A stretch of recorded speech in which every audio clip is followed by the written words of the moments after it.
Northwest Nova here, doing a video on where does that reproduction heater box seal go, part 1, the heater core case.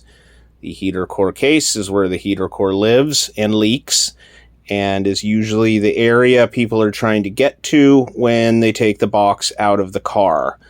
What we're going to cover here is the same 62 to 67, generally the same on AC cars. There were variations in the boxes that won't impact us here. This particular heater case, I don't know exactly what year it came out of.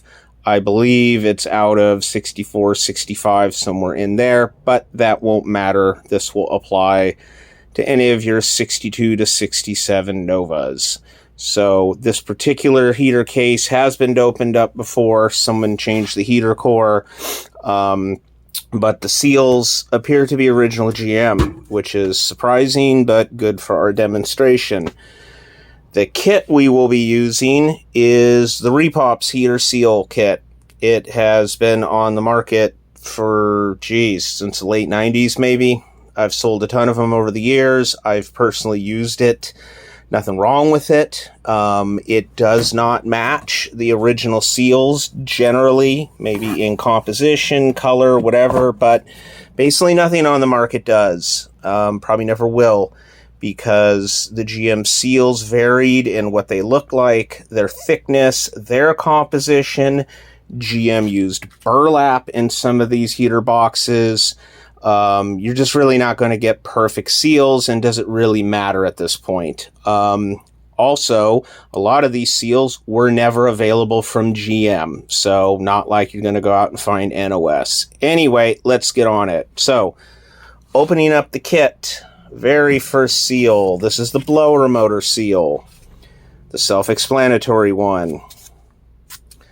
The GM ones I've seen come in various sizes. Some of them are enormous. Again, these are the original GM ones. So if this is not as big as your original one, don't worry about it. There's nothing wrong with these. People often wonder, why are the holes right here? These holes are for the 62-63 blower motor. The mounting was different in 62 and 63. And that's what those are for. You can disregard them on 64 to 67 cars. Doesn't matter. Anyway, that's why they're there. Next seal. The plenum seal. Goes right there. The fit isn't 100% exact to the original, but you know what? That's going to work. It's fine. Gets the job done. You can't really see it once installed. All good. On top of that, this is an original seal, and for those of you who like to complain about it doesn't match original, GM used a 4-part glued-in seal. Seam number 1, seam number 2, seam number 3, seam number 4. So, yeah, aftermarket, likely not going to make that. If you're doing concourse, then have fun. Okay, handles the top of the box there. Flipping it over. Get to the door. As far as I know, this seal is original GM. It's in surprising shape, but there you go. Okay, next seals. Those are for something else. Okay, there we go. This one's pretty self-explanatory.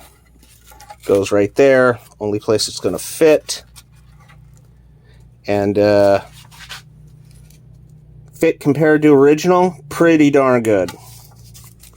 Look at thickness here. Not bad. I mean, the original's obviously compressed. So there you go right there. Next door seal. Flip it over. You notice this one has a curved edge, so another giveaway. Over to our kit. There it is right there. Coming over here. Goes right there. Another good fit, no problems. I see no issues. Flipping it over. See if I can get it focused. Thickness decent. It's thicker than the original. Original's obviously a different type of foam. Is what it is. They, you know, better, cheaper material back in the 60s. But there you go. That's that door seal. So that wraps it for the plenum cover. So moving down. Next, we have this seal, which is often missing on the heater core plate or cover. This cover. I have another video on how this cover varies. You may want to watch that if you're having assembly issues with this cover. But this seal is often missing. So let's go over here. Taking in the kit. There it is right there. Over we go. There we go. Bit bigger than the original. Original's obviously shrunk. Sufficient to do the job. Great. Moving on. We're done with the plate.